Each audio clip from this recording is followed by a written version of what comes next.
You're listening to the We Are Libertarians podcast network. Find all of our shows at wearelibertarians.com. Oh my God, it's the coolest thing ever. Hey guys, have you heard of Goldbelly? Well, check this out. It's this amazing site where they ship the most iconic, famous foods from restaurants across the country, anywhere nationwide. I've never found a more perfect gift than food. They ship Chicago deep dish pizza, New York bagels, Maine lobster rolls, and even Ina Garten's famous cakes. Seriously. So if you're looking for a gift for the food lover in your life, head to goldbelly.com and get 20% off your first order with promo code GIFT. You're listening to the We Are Libertarians network. Learn more at wearelibertarians.com. The Boss Hog of Liberty podcast is the latest hit on the We Are Libertarians network. Each week, Jeremiah Morrill and Dakota Davis explore life in Henry County, Indiana. It's a show about our circle of friends, public officials, and our experiences. 80% observation, life, humor, and 20% politics. Boss Hog of Liberty is the day-to-day happenings of Henry County, Indiana, which is just like your community. Add us on iTunes and sample us today. Dear Leader would want you to. The Johnny Rocket Launchpad is Liberty. Each week we strive to bring you the best guests in talk radio. The Johnny Rocket Launchpad delivers weekly interviews of noteworthy politicians, experts, and activists. The Johnny Rocket Launchpad is bringing the party to the Libertarian Party and launching ideas in your direction. Check us out at johnnyrocketlaunchpad.com. You can hear me, Kurt Nelson, and the beautiful Heather Nixon talk about the ideas of liberty. Rock and roll. Hey guys, this is Roger Paxton, and if you're fed up with the government running every single aspect of your life, but you're not listening to the Lava Flow podcast yet, then what's wrong with you? Check us out at thelavaflow.com, or just go back to sucking up to the government. The Lava Flow podcast, striking the root every single episode. It's time to shake up your podcast feed, folks, by subscribing to Lions of Liberty, the only libertarian variety show out there. Spend Mondays with me, Mark Claire, as I feature in-depth interviews with great names in the libertarian community and fun roundtable discussions. Electric Liberty Land with me, Brian McWilliams, every Wednesday, your weekly dose of comedy, culture, and liberty. And Felony Fridays with me, John Odermatt, where I expose injustice in the broken criminal justice system. Find us on iTunes, Stitcher, and at lionsofliberty.com.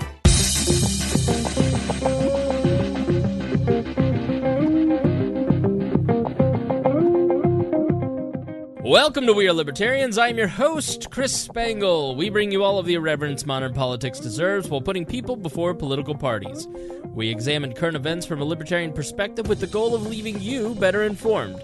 Please be sure to rate and review us on iTunes, like us on Facebook, subscribe on Patreon at wearelibertarians.com. In exchange, we're going to give you all kinds of cool bonus stuff and extra hours of the program behind a paywall. So if you pay at least $5, you get... What do you get here? You get, like, an hour to 2 hours of extra show a week. Extra show content. Yeah. High quality of the podcast fee. At commercial free. Commercial free. Yep. So, and if $10 a month, you get to watch the show live on video. $25, you get a cool signed poster. $100, you get to eventually come on the show. We've already made plans. Christy Avery's been on the show. I need to talk to Brandon Luke about coming on the show. I've already made plans with Craig DaCosta and Jason Doolittle about coming on, so that'll be exciting. So please be warned, this show is raw, unedited, and authentic, so the language is sometimes strong and offensive. With me is Harry Price. Hello. You also get a cool title, a role inside the Discord chat. The more you pay, the more I'll allow you to do inside the Discord. You self-promote the Discord and the Twitch channel more than the Boss Hog of Liberty promotes the Boss Hog of Liberty.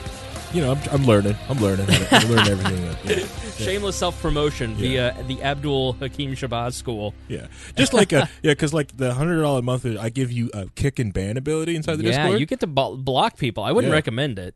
Yeah, it gets dangerous.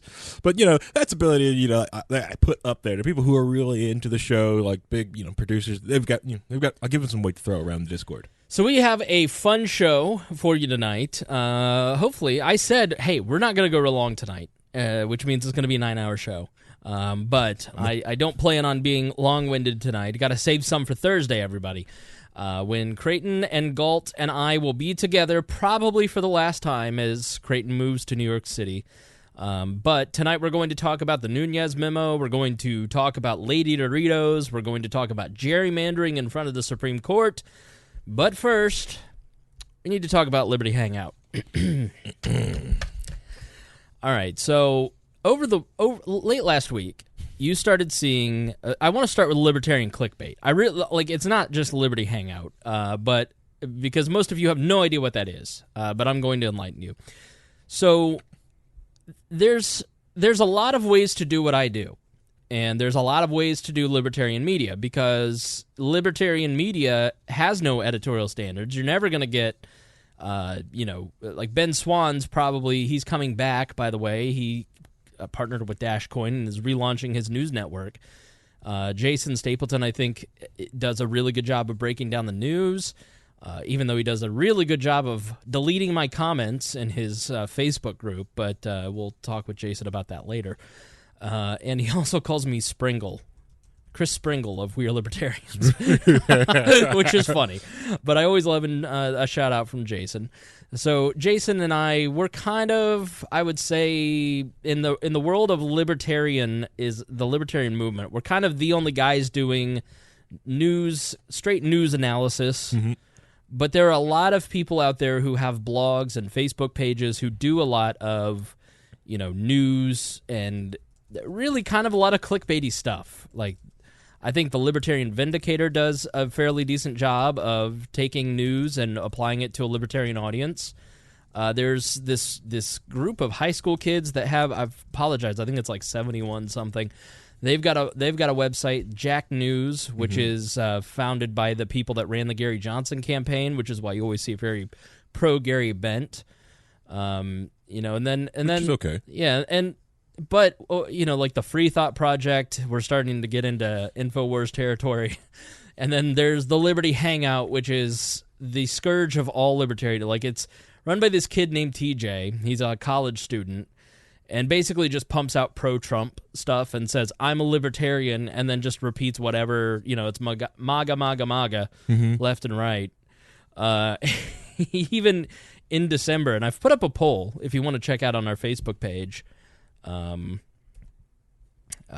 couple of his statements, because I just think it's so funny. It's like you're redefining what libertarianism is to be pro-Trump. He tweeted, if you don't love Donald Trump, you don't love liberty. You can vote in our poll, yes or no. He also said, our agenda is very blunt. Our goal is to infiltrate libertarianism and make it right-wing. That was in December 27th of 2017. Mm-hmm. So your agenda is to infiltrate libertarianism and make us right-wing. Well, I would say that if you're infiltrating something, you're not a part of something. So how do you know what libertarianism actually is? Correct, yeah. So he was, this kid TJ, this little college student, very young. Mm-hmm. He's trying. Yeah, he's getting his word out there. Listen, here's the thing about a lot of these libertarian sites. 6 years ago, I was one of them. Now, I had, at that point, 9 years of media and journalism behind me, so I had some experience in doing stuff, but I've, over the years, tried a lot of different things. I think it's Justin or TJ. He goes by both, but I only see him as TJ on Twitter. So I've tried a lot of different things to try and figure out what works best for We Are Libertarians. And when I started this, in 2013, when we started the blog, it was very much...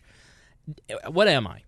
Am I a political news analysis site? Am I a podcast with characters where we do comedy? Am I libertarian leaning only? Am I only doing political, analysis? Am I only doing pro-libertarian propaganda? What am I doing? Mm-hmm. And you have to go through a process of trying to figure out exactly what works best for you. Mm-hmm. And as evidenced by late last year, I mean, I'm continually trying to learn what I think best, and what I have found and what the numbers have shown over the last couple months, especially, is that you guys want straight political analysis from a libertarian perspective. You want to know, what does the news say, and what do you think about it to help me inform me on how I should think about it. And so what I try to do is try to give you a balanced and fair view from on all of these issues. Like, we'll talk about the Nunes Memo, and every day I say stuff on Facebook and Twitter and on this podcast that liberals and Republicans hate. Like, people on the left, people on the right are always calling me a part of the other tribe, right? So, and I think that if you're a libertarian, you identify with that because you don't fit into that left-right paradigm, and so you don't really fit. And that's why it's great to be a part of the We Are Libertarians community in the Facebook group or on the Discord or, as part of the Patreon groups. You get your own community of people who think differently and don't necessarily fit even sometimes in libertarian circles. Like, I'll tell you what, the people who are meanest to me are people who are black and yellow profile pictures, like the black and yellows. Like, the fight that I had on the League of Liberty with Roger Paxton, like, that typifies every interaction at the end of the day that I've had with a lot of anarcho-capitalists. Yep. People with pro Gary Johnson twibbins in their profile picture, always nice people. Nice people. Nice. Just trying to sell the message. Just trying to learn some stuff because they're new to the libertarian movement. Those are the people that I like. But so we're all kind of politically homeless. We're all trying to figure out, what does the news say? What should libertarians think about it?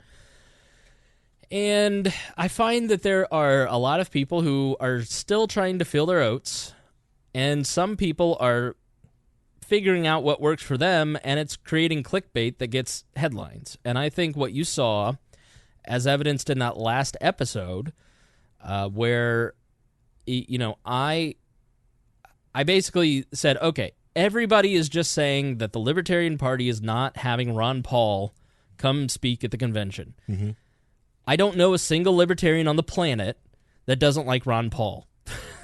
Like, maybe some black and yellows. No, but that's the funny thing is, like, the people who call me a dirty, filthy statist are the biggest Ron Paul fans. Like, everybody loves Ron Paul. Even the most hardcore libertarians, anarcho-capitalists, don't want no government, cryptocurrency. Like, join the Free State Project. All Ron Paul's great. I love Ron Paul. You know what I mean? Like, everybody loves Ron Paul. I know Sam Goldstein, who was my former boss of the Libertarian Party. I said, what is this? He said, it never happened. None of this is true. I said, okay. So I reached out to Daniel Hayes. Daniel Hayes and I had been talking for a period of 3 months about him coming on to talk about the Libertarian Convention. And to be honest, I kept kind of putting it off because that's like, I'm just going to have a guy on to talk about the Libertarian Party Convention. Like, I just don't do that kind of blatant promotion. Right. Like, there's no news to that. There's no angle to that's interesting to the audience. It's like nothing that you couldn't get from just a simple Facebook post. Correct. Yeah. To you it seemed like the simple Facebook post or just networking, right. For network's sake. Exactly right. So that's why I don't do candidate interviews. It's like I've been asked to interview Larry Sharpe several times, and I've just not done it because what am I going to do with Larry Sharpe that you haven't already heard on 100 other libertarian podcasts? That'd be kind of cool to do with the quadruple black episode. We'll get all the you, Abdul, Darren, Darren Marion, yeah. Yep. You could just run the board, and we'll just have Abdul host. So I see all this stuff happening where the Mises Caucus basically came out, and it's all detailed in the last episode. But to give you a brief example, I'm sure you've seen it. Yeah. To give you a brief rundown, the Mises Caucus, who is trying to run a full slate to replace everybody on the entire LNC with the exception of Carolyn Ann Harlos. I'm sorry I got your name wrong. I get everybody's name wrong. The girl with the pink hair, the lady with the pink hair, who I like fine. I know she and I have a lot of disagreements on a lot of stuff, but I find her to be a very honest broker, and I think she I see people call her a nut job. I'm like, no, she's actually really reasonable. Like, she's, very engaged, and she has a great Facebook page that teaches people how to get involved in the Libertarian Party. Like, she's a radical, and I'm like, I can get along with you. And she says, I can get along with you. Great. So they want to replace everybody, and Michael Heiss told me this in my phone conversation before the interview with Daniel Hayes. He said, we want to replace every LNC member except for Carol Ann. I said, okay. So Daniel basically gives him information that he then uses for political opportunity, which, good on him, because it was a win. Everybody knows who the Mises Caucus is now and who's in charge of it, and they're going to go into the next election, into the next convention with actually a presence. But they're very critical of the current leadership. And Michael basically fed this storyline to several libertarian sites like Liberty Hangout, Free Thought Project, Reason eventually covered it. The site that I couldn't remember, 71 something, they covered it. And everybody starts sharing it. Glenn Beck shared it. John McAfee shared it. Everybody was sharing this article that Ron Paul was disinvited to the Republican convention because that's juicy. And the narrative is that we're all supposed to hate the Libertarian Party and that it sucks. Well, I'm sorry, that's bullshit. There's a lot of good work that goes on in the Libertarian Party. There's a lot of good candidates in the Libertarian Party. There are a lot of good activists in the Libertarian Party. And Nick Sarwark does a good job as chair in certain aspects. Arvin Vohra has done a great job as vice chair in terms of turning around the social media. His personal social media is the problem. Right. But in terms of building up a Libertarian Party social media presence, he's done a good job at that. So it's not so black and white. And I know that it's easy for everybody just to shit on the Libertarian Party and to shit on Libertarian candidates and to shit on Libertarian activists, and it's bullshit. It's lazy, it's intellectually dishonest, and as I felt Mike Shipley, this guy I follow I follow like 2,000 libertarians on Facebook. I'm friends with them. 2,000 to 3,000 libertarians. So I don't know who anybody is. So Mike Shipley shares, let's be clear, character assassination by twisted half-truths is fraud initiated to achieve a political goal. And he's right. If you are writing a clickbait headline to try and push a false narrative, then you're committing fraud to achieve a political goal, and you're violating the very non-aggression principle, the pledge that we all signed as Libertarian Party members. I agree with that. Yep. Okay? And we're all so quick to dismiss anything the Wall Street Journal, the New York Times, CNN, anything that they publish. Journalistic outposts that have actual editorial standards and are governed by a culture of trying to get it right. We won't share that. We'll sit there and go, oh, that's fake news, along with all of our Republican friends. But when a libertarian clickbait website shares some bullshit story that tickles our ears, we smash that share button so quick, and we don't give a damn about the consequences. And so what I decided to do was to interview Daniel Hayes, the guy who was at the center of the actual controversy. Because I'm watching going, nobody's talking to this guy. Literally every single one of these outlets that has this salacious story, none of them have a quote from Nick Sarwark. None of them have a quote from Daniel Hayes. None of them apparently contacted Wes Benedict at the national office. Like, that to me says you're not a journalist. If you're not going and trying to at least find out what the other side says, you just have an agenda to push, right? Which is bad journalism. And some of you I'm going to give a pass because you're high schoolers. You know what I mean? Like, you're in the same place. I'm not unempathetic because I've been in that same place where you're like, I don't know how to do this. And I have the time. Right. I'm sitting here 15 years down the line going, okay, here's what I ought to do according to these standards that I have for myself, standards that the audience that I have cultivated expects from me, and standards that I have learned from fellow journalists and media friends. So I don't expect everybody to have that kind of stuff. But then there's the Liberty Hangout TJs of the world who have an actual agenda. Yep. Those are the people I have no respect for. So if you see a Liberty Hangout article, just expect that it's going to be complete garbage, and I'll explain why here in a moment. But if you listen to the actual interview with the guy, it's not as simple as what everybody made it out to be. This episode is brought to you by MeUndies. While MeUndies can't totally help your love life this Valentine's Day, they can offer you insanely comfy undies and loungewear to buy or gift. MeUndies has so many awesome Valentine's Day prints and styles. Plus, you can match with your partner, friends, or even your pets. This Valentine's Day, give the gift that'll keep them thinking of you and score huge site-wide savings at MeUndies.com/Spotify. That's MeUndies.com/Spotify. MeUndies. Comfort from the outside in. He said, I have no problem with Ron Paul coming to speak. I'm a libertarian because of Ron Paul. I do think that if the choice in speaking slots is between Ron Paul and Judge Napolitano, I'd rather have the judge because, A, I think he's going to be a bigger draw, and B, he hasn't been writing articles shitting on the Libertarian Party for the last 5 years, which I can completely respect and understand. You know, he has a point of view. So, you know, he did in the interview at one point say, yeah, I decided to move on from Ron Paul, and which was his right. But there wasn't ever a vote. Somebody said it's spreading that there was a committee vote.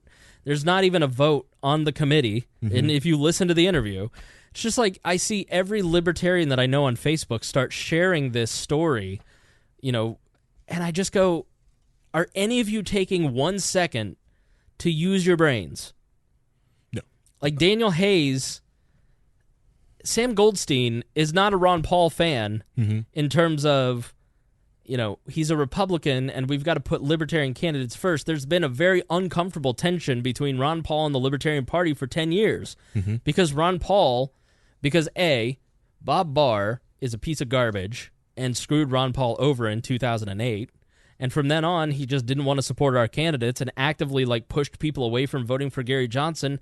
And if you're on the National Libertarian Committee and your job is as an elected representative of that party is to support your party's nominee, and somebody who should be promoting a like-minded individual goes, you shouldn't vote for them because I have a personal issue with that particular party. It's not the LNC member that has the issue. It's Ron Paul that has the issue. Right. And like we've taken the worship of Ron Paul to ridiculous levels in the libertarian movement. I like Ron Paul. Like, my politics are identical to Rand Paul. You know, like, I'm a libertarian because of Ron Paul. But at the same time, the man is not a deity. Like, there are good things. Many, 98% of the things about Ron Paul are good, and there are 2% that are not good.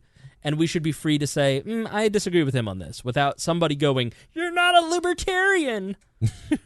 Like, go fuck yourself. Because you shouldn't agree with somebody 100%. Ever. Yeah. I don't agree with me half. I disagree with, like, listen to this show. I disagree with myself half the time. So, I wake up this morning to a tweet from Liberty Hangout. And the page, We Are Libertarians, they write, which shilled for the LP when they banned Ron Paul from speaking, is now sharing content from socialists. Those clowns love socialists more than Ron Paul while maintaining their libertarians. What about that is true, Harry? The We Are Libertarians part. Right, he got the name right. Got that right. First of all, the idea of shilling for the LP, like, the idea that you would support the Libertarian Party to this guy is disgusting to him, which to a lot of our listeners it might be. To me, I'm plenty disgusted with the LP. We did a show called Tough Love for the LP.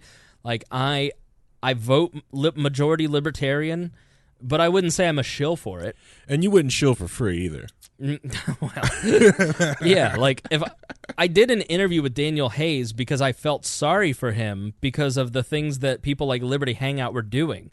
When you have like this massive circle jerk of people who want something to be true instead of actually going, is this true? Right. I feel bad for the person who's getting their ass kicked for no reason because it's punching down.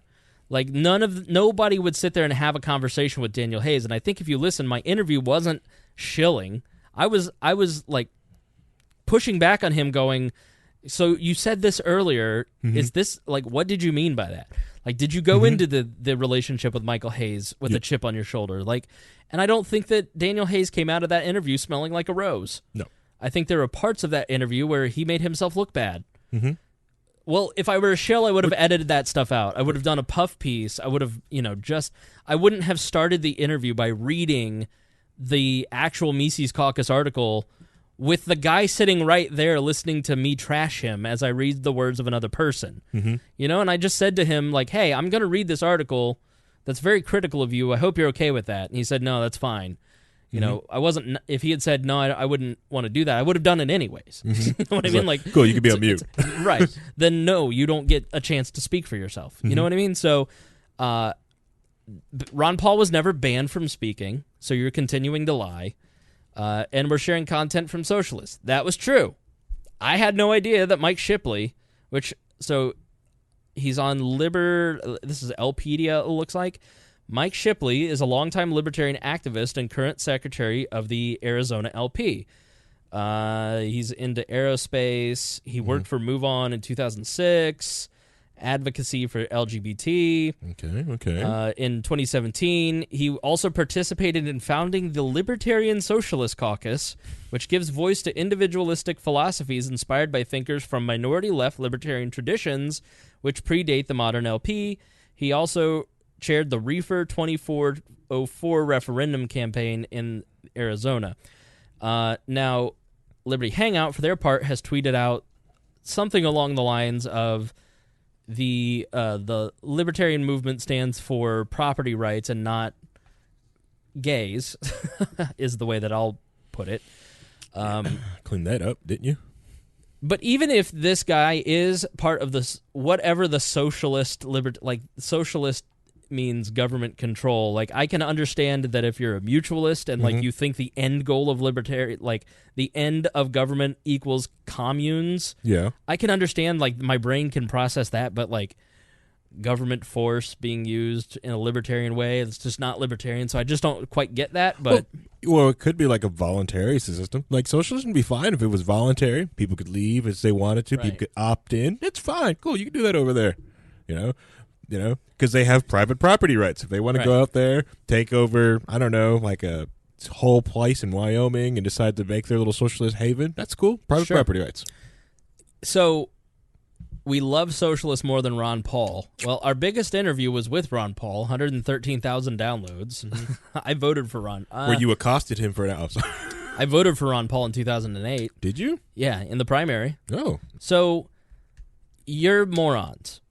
So I've spent all day at the We Are Libertarians Twitter trolling Liberty Hangout and with the We Are Libertarians Facebook page. I feel somewhat guilty. It's like when you're on a diet and you fall off the wagon and eat 3 holiday cakes in one sitting while watching The Crown. I'm not saying that I did that, but Chris Fitt's gonna be mad at you. Oh, I did cardio today, make up for it. Okay, that's good. But yeah. So when I stayed up all night studying, doing things, very productive things, messing with different stuff, and fell asleep all morning long, you've got up and just started trolling on. I've just been trolling, and so I feel a little guilty because I know I'm not supposed to do that stuff, but they make it too easy. The idea that you can share Mike Shipley's post, which nobody else in the world was saying, but he was saying a true thing. Let's be clear, character assassination by twisted half-truths is fraud initiated to achieve a political goal. 100% true. Yeah. I can agree with Mike Shipley's statement without agreeing with Mike Shipley's worldview. Correct. And when a Liberty Hangout says these guys agree with their worldview, and it got 20 retweets, and it's comments all day long accusing me of being a left libertarian, which, oh my God, like, you just go, okay, now you're doing it to me. You're just committing fraud against my person. So it's really, like, insidious, and just, I know that he doesn't know what that word means, because anybody who engages in identity politics like this, where you're just, I can't refute what you're saying, so I'm just going to lump you in with a group of people that my followers don't like. Yes. Thank you to the We Are Libertarians listeners who tweeted back saying, I've listened for 100 episodes. Daniel tweeted back, I've listened to 100 episodes. You're just making stuff up. Ryan Holt had a great point. Like, my point is, use your brain. And I know that this audience is exceptionally smart. I'm not talking to dumb people. I know that you listen to this show because you want to achieve higher thought, like I want to achieve. One day I will achieve higher thinking than where I'm at now. But don't just share clickbait articles because the headline, it's from a libertarian outlet and you're a libertarian and the headline seems outrageous. Yeah. Like, and even if you click the Liberty Hangout article and read it, it was just half a screenshot and an entire story predicated on that. Like, there has to be some journalistic integrity.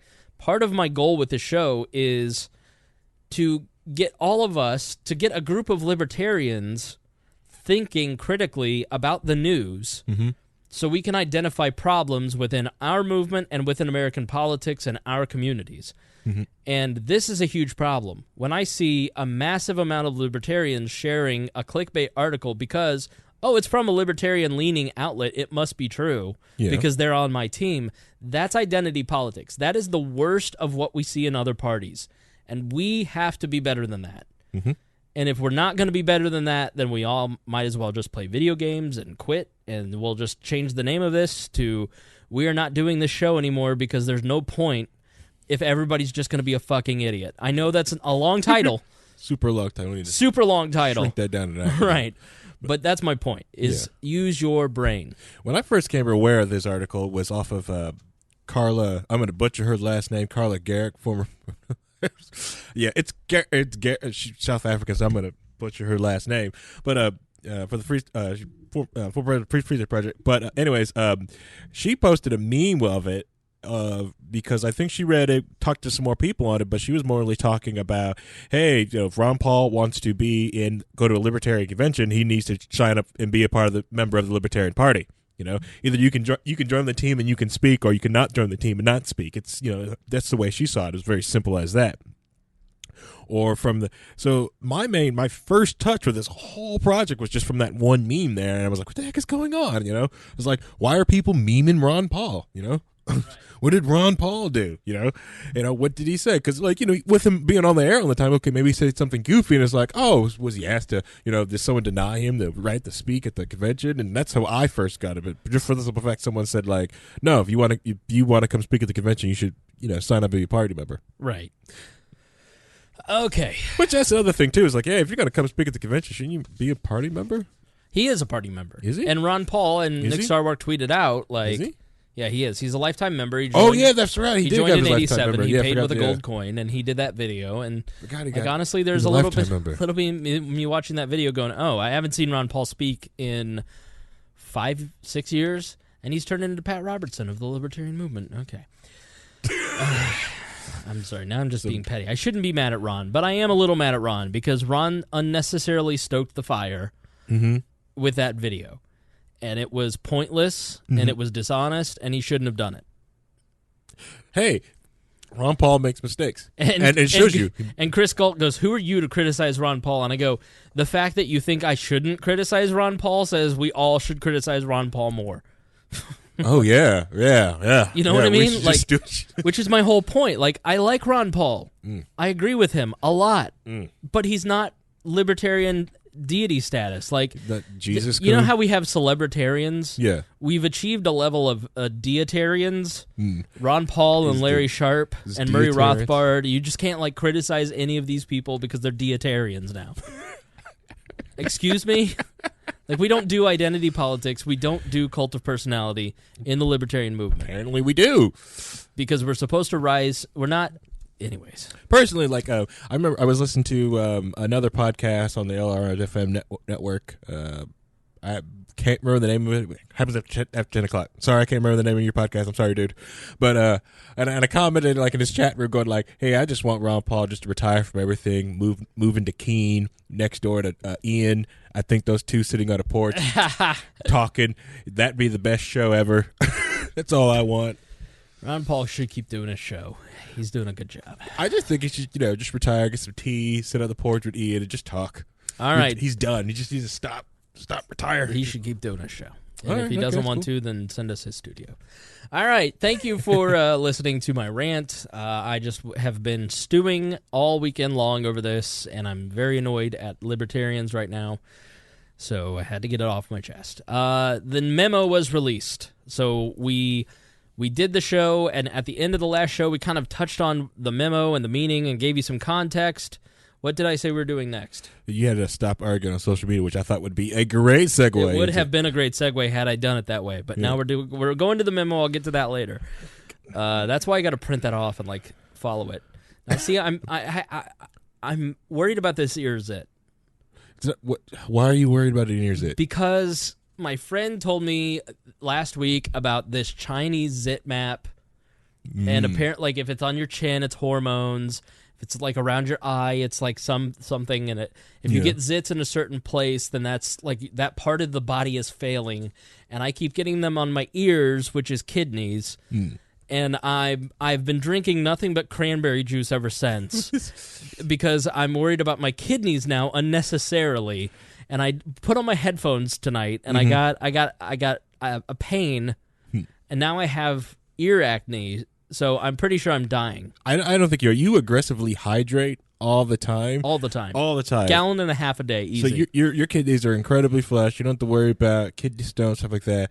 I think the main reason you probably have pimples and stuff on your ear is probably because you wear headphones all the time. Yeah, every day. Every day. You do it for your job. You do it when you get home here for your other gym, job. And the gym. You do over-ear headphones for gym? Absolutely. Oh, yeah. So you're sweating on there. So you're just clogging your pores up there. Okay. All right. I don't like believing those Chinese maps, too, because I get, like, pimples on my chest. Right. And everyone's like, oh, that's a buildup of estrogen. I'm like, you know how much tea I have? Okay. Buildup of estrogen. Yeah. All right. So back to the memo. Now that my existential crisis is over. Yeah. So the memo got released. The memo was, here's the deal. The memo says whatever political party you came from wanted you to think. So it wasn't initially the reporting on it was like, wow.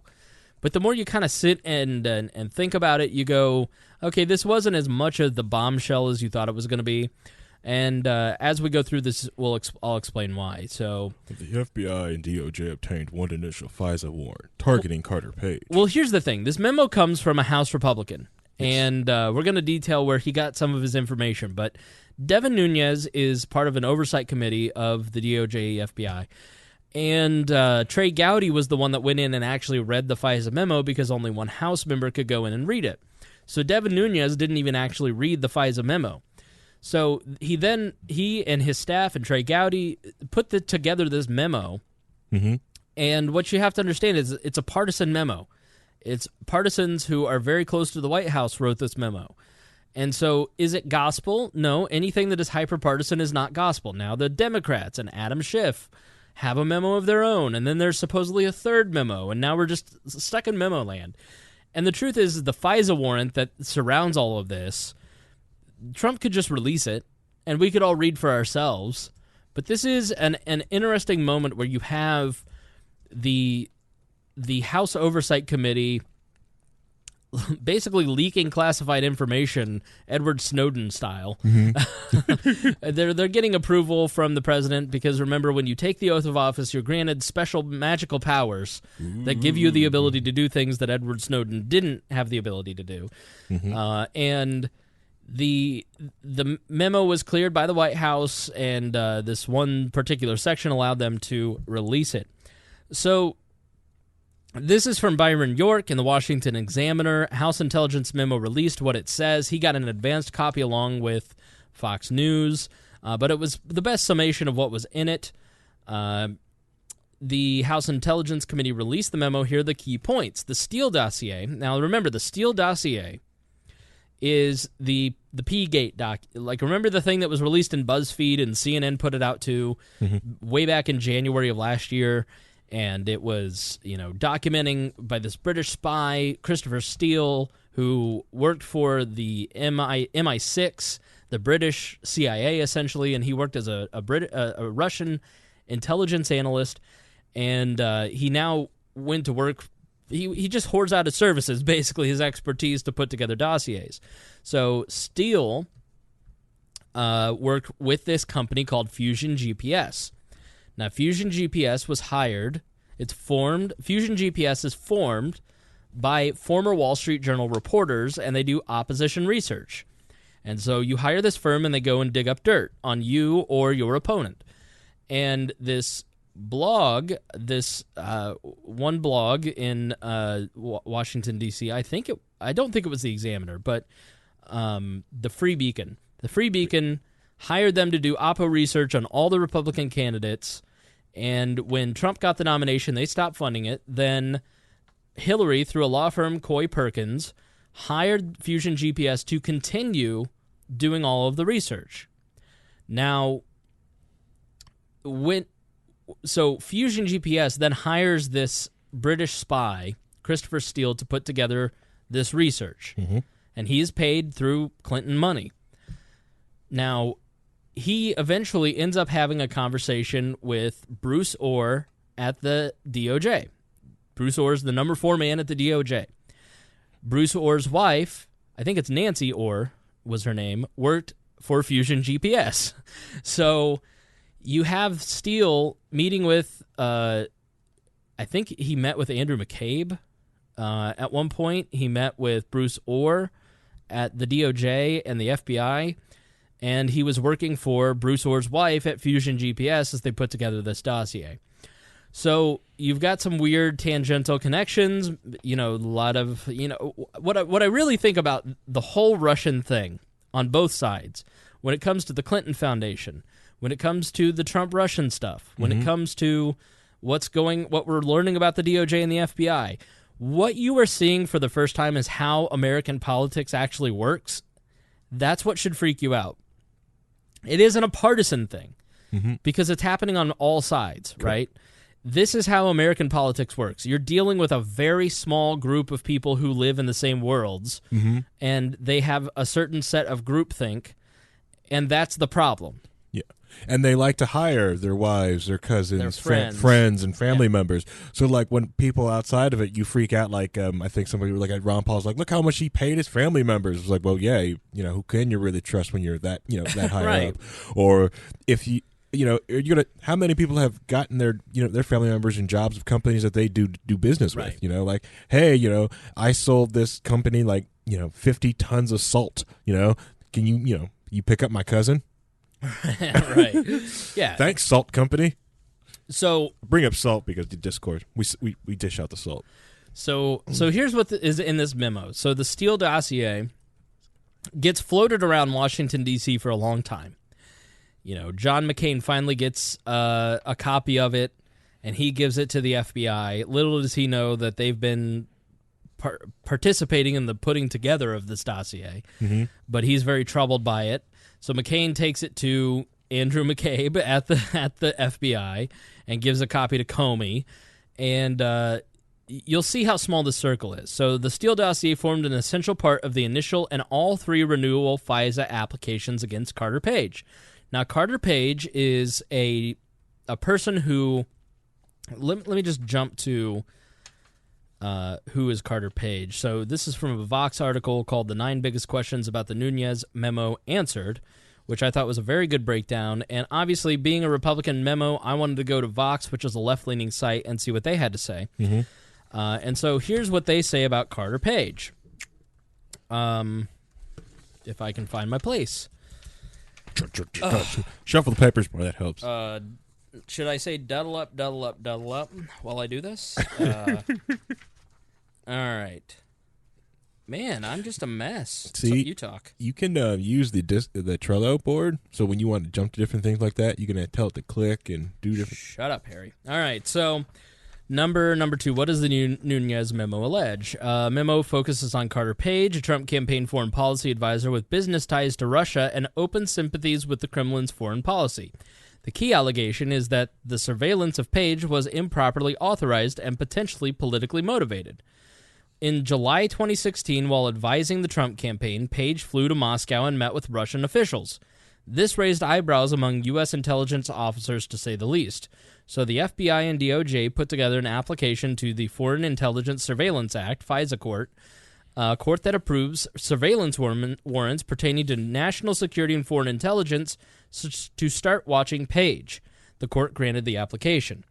So what you have to remember is this timeline is, the Obama administration is in place, and the entire Ukraine crisis is happening in the background, and here's a guy who has business ties to Russia and is, doing the Washington circuit of think tanks praising the Kremlin, and they're like, all right, what's up with this guy?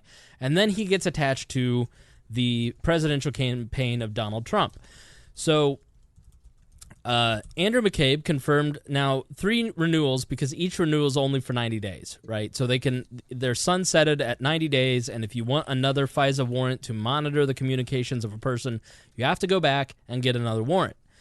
Andrew McCabe confirmed that no FISA warrant would have been sought from the FISA court without the Steele dossier information. The 4 FISA surveillance applications were signed by, in various combinations, James Comey, Andrew McCabe, Sally Yates, Dana Boente, and Rod Rosenstein. Now, Sally Yates was the person who, when Sally Yates worked at the DOJ, and Dana Boente, I think, is also at the DOJ. I know less about them, to be quite honest. Rod Rosenstein, basically the second in command at the DOJ after Sessions. James Comey, former FBI director. Andrew McCabe, the exited second in command at the FBI. Andrew McCabe, again, remember that name? That name, he was the guy who, when his wife was running for a state house seat in Virginia, while Terry McAuliffe was governor, was given $600,000 by the McAuliffe campaign fundraising arm. Terry McAuliffe, and I'm sure none of this is related, Terry McAuliffe was the chief fundraiser for the Clintons when they were in the White House. Huge supporter of the Clintons. Big friend, great friend. Former DNC chair when Clinton was in the White House. I am sure that payment to her campaign while her husband was investigating Hillary Clinton had no influence on her whatsoever. The FBI authorized payments to Steele for work on the dossier. The FBI terminated its agreement with Steele in late October when it learned by reading an article in Mother Jones that Steele was talking to the media. So Steele had gone and leaked when he didn't feel the FBI was taking him seriously enough. Steele basically did interviews with Yahoo News and the Mother Jones and put out the information that he was finding. The political origins of the Steele dossier were known to senior DOJ and FBI officials, but excluded from the FISA applications. So you have this dossier funded by political, both Republican and Democratic operations, and it is one of the key components of the FISA application to spy on an American citizen, and they don't tell the FISA judge that it was paid for by political arms. DOJ official Bruce Orr met with Steele beginning of summer 2016 and delayed 2 DOJ information about Steele's bias.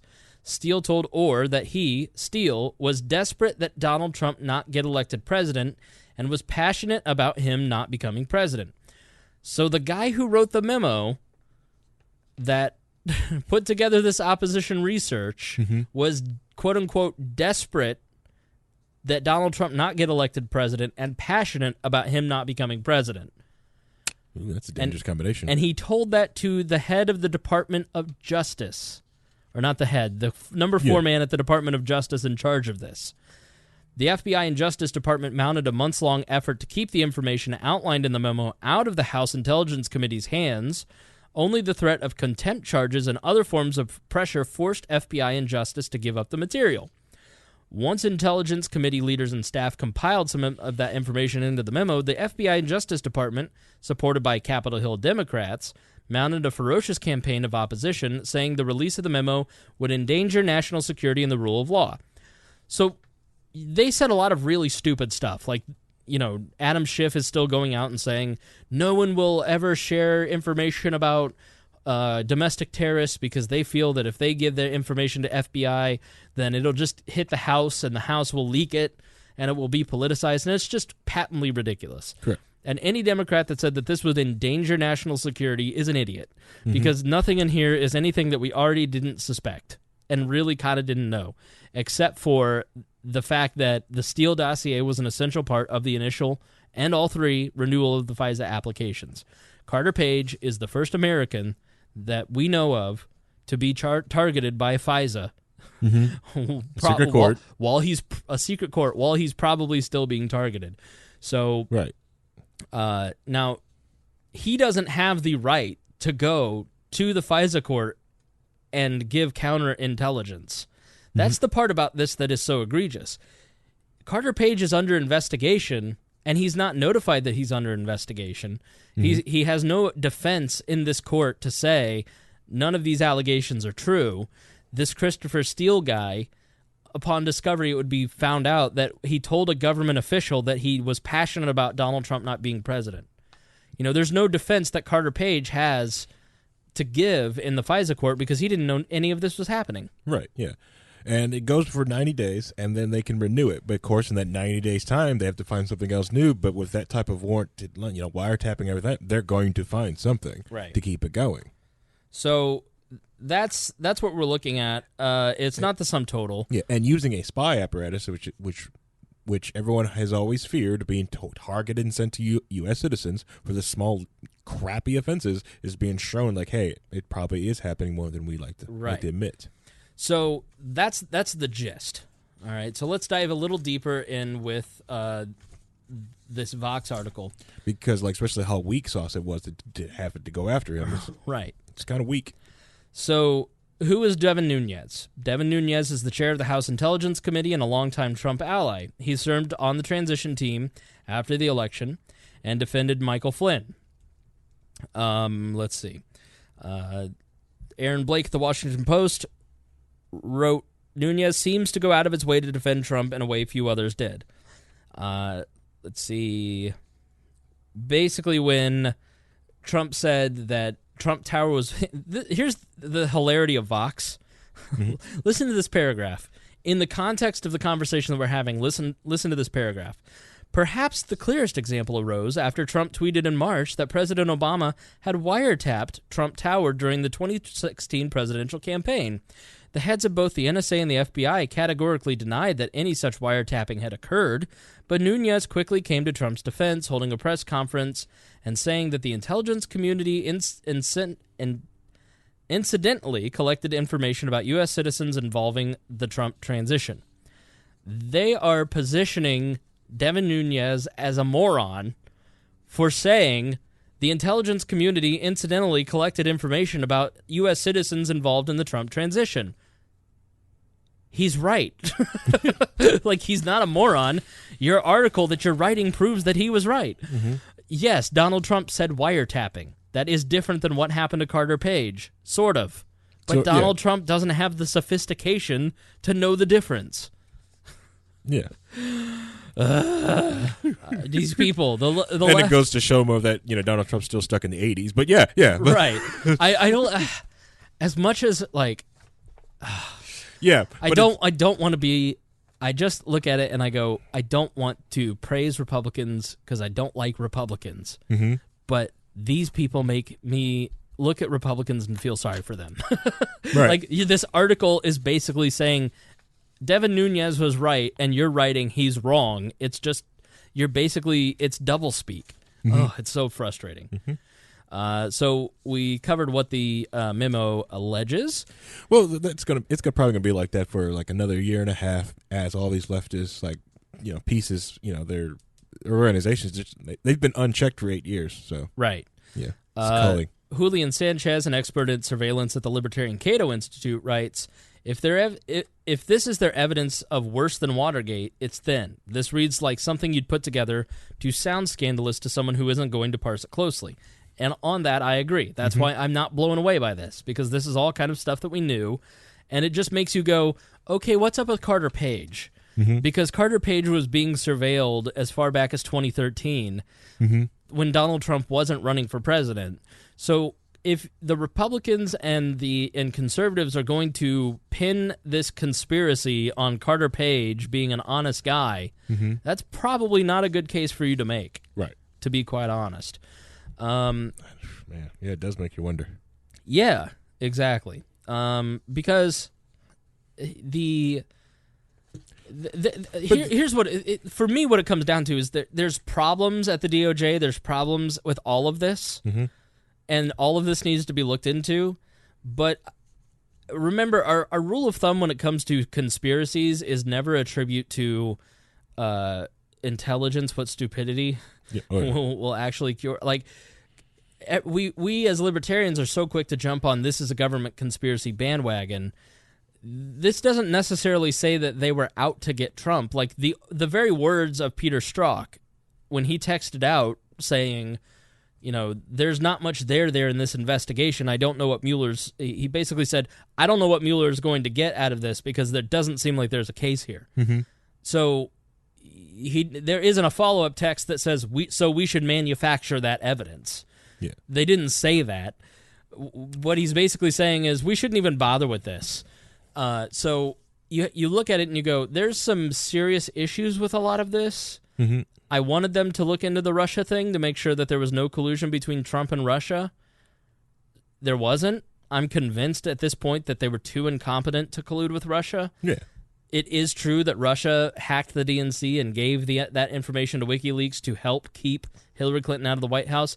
As Denzel Washington said, the security state would be locked in, guaranteed, done deal, and we'd be at war with Russia if Hillary Clinton were elected president. And that was finally, a celebrity said something I agree with. Yeah, he's right about that. Yes. So Russia wanted to make sure that Trump got in and Hillary didn't. Again, it's not all about Trump. It's about Hillary. That's what all of this stuff is. Mm-hmm. It's like, you look at this and you go, okay, the Nunes Memo and everything we're learning out of the House Oversight Committee is that there were serious problems in the Hillary investigation on her emails. Mm-hmm.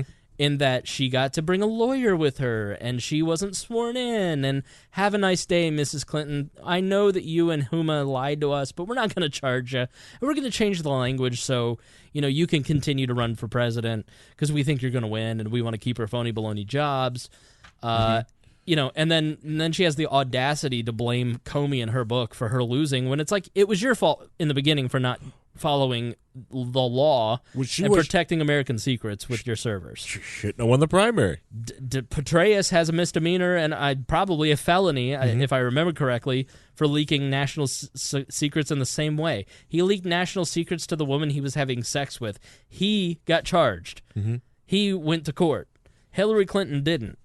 So... Billions of difference. Then the very same people start to investigate Donald Trump, and they're hardcore after him. Mm-hmm. And everybody, Michael Flynn did the same thing Huma Abedin did. He got charged. Mm-hmm. So there's a double standard here that's a real problem, and we need to figure out who was part of this double standard and why. But it doesn't necessarily mean that there was the deep state trying to overthrow the Trump presidency. Is it possible? Absolutely possible. Do we know that at this point? No. Yeah. Should we investigate this? Absolutely. Yeah. Just as we should have investigated the Russian situation a year ago. Well, that goes off to like what Glenn Greenwald wrote in The Intercept about like the whole double standards on due process and civil liberty privacy, is that the American people are always rife with double standards and how they want one thing, how they want privacy for one thing, but the moment it irks them and stuff like that, like he outlined, like when Americans was okay with all kinds of scrutiny when there was just supposed to be brown Muslim people that they didn't like from other countries, but the moment the TSA started going after them, now they're privacy advocates. Now they want to do something like that. They're fine with not due process when it comes to like the Me Too process. They like that. Some of them like the public lynching, but once it hits someone they like, now they want due process. Now they want everything go down through a certain process when it finally hits at home with them. Like I said, the Glenn Greenwald wrote an amazing article in Intercept called The Nunes Memos. Katie Rolfe article shows how concerns for due process and civil liberties are highly selective and self-centered. Yeah, and we will put all this in the show notes. So trust me, the show notes, the show links.